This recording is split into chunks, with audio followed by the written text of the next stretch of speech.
first slide says it all, a compliance-gated SIL operating and readiness platform. Get ready for free, operate where approved, run documents, training, rostering, CRM, billing, and audit evidence in one place. You have to be approved internally to do that. It's not just a tick and flick. You can't just come in and be anyone. You actually have to prove to us that you are able to run a compliant business before you get through the gate. We're going to cover the shift, what's happened in the space, in that SIL space. We're going to talk about the operating structure. So you, the registered provider or non-registered provider, and Bily's compliance gates. We're going to talk about pricing. There's an all-in-one model, or there's software only, or there's a bit of a hybrid that some providers will choose. What Bily is, it's one operating pathway end to end, two ways to work. You can operate through Bily, or you can go Gean standalone.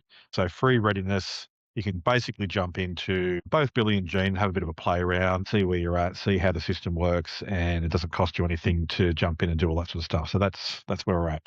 So the shift. New SIL practice standards apply from 1st of July 2026. We've had maybe 200 or 300 inquiries coming around the new SIL practice standards. I think the biggest issue really is from a provider perspective after we've spoken to so many.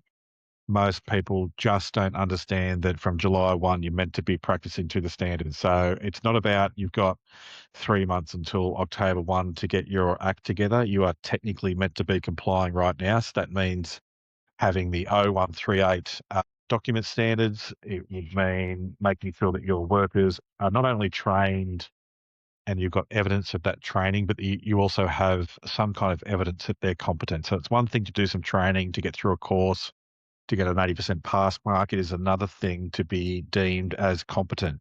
Okay, so they're the two things that stick out a lot for me when I'm talking to providers and to my team.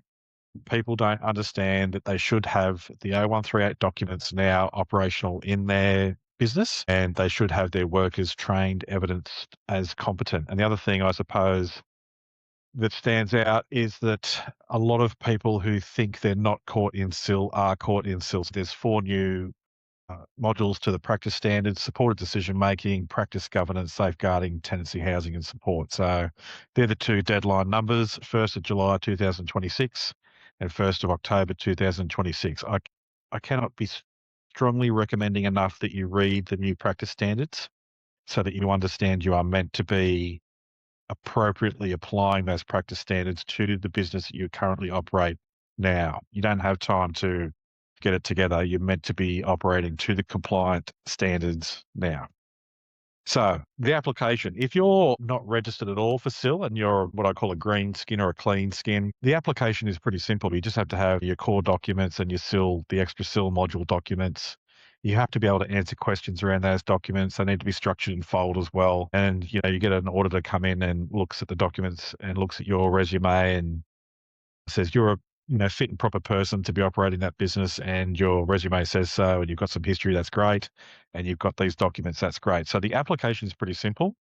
The evidence is not.